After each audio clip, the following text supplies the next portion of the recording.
In this video, I'll be changing the cabin air filter in my 2013 Mazda 3, and I'm going to be using a CF11672 Fram filter.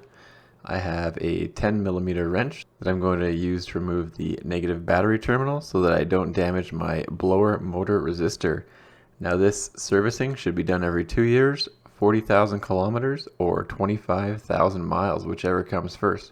The only real tool that you're going to require for this is a Phillips head screwdriver. If you want to take out the blower motor resistor completely, you'll also need a flathead screwdriver. Now the cabin air filter can be accessed from the passenger side of the vehicle, and the first thing you're going to want to do is remove the kick plate. There's two tabs that hold it in place, and then you pull it back and it slides right out.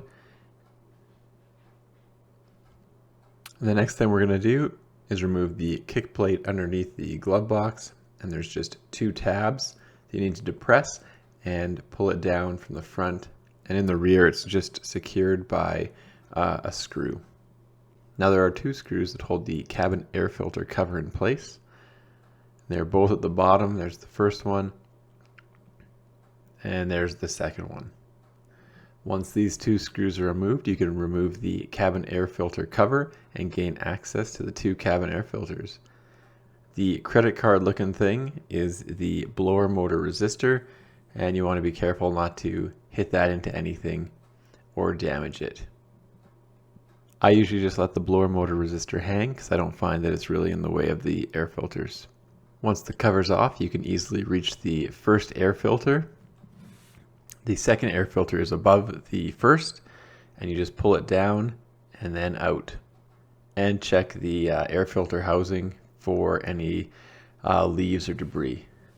Now you can see the new filter is a little bit different. The old filter is an actual Mazda branded one, but those are $50, and these Fram ones are about $30. And I find the Fram is actually a thicker filter pleat than the Mazda.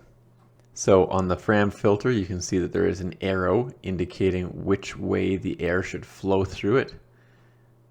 So essentially the white side of the filter will be facing the engine, and the gray side will be facing the cabin, because the air flows from the engine side through the filter and then through into the cabin.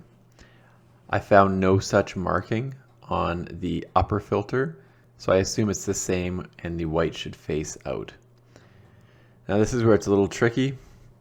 You have to slide the first filter into position and then push it upwards.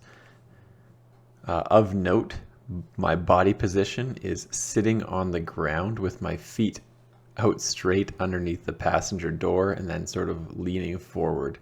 So you can see the first air filter is in place and is in a locked position up, and the second one just slides in underneath it.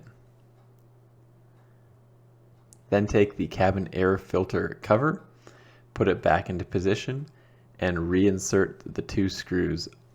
Now of note, there is sort of a tab at the top that needs to be clipped into place as well. And insert the second screw. Once all that's on, we'll throw the negative battery terminal back on the battery and tighten it up.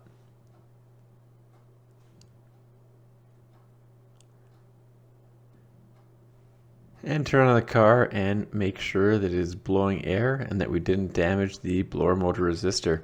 And in this case, it is working fine. No surprises there.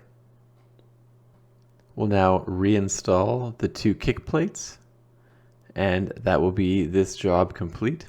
So I'll put the first one on. So there's a little screw in the back that this one clips into, and then it inserts into the two clips up front. There's a bit of a closer look at the screw that it goes over. It's kind of a cheap way to do it, but whatever. I found no such fastener on the driver's side of this kick plate.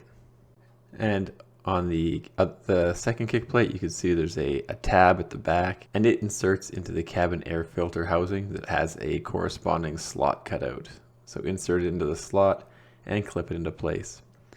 I paid $30 for this air filter, and the Mazda dealer quoted me at $100 plus tax for them to do the work. That gives you a $70 savings for a job that takes 15 to 20 minutes. Anyway, thanks for checking out my video. Don't forget to like and subscribe.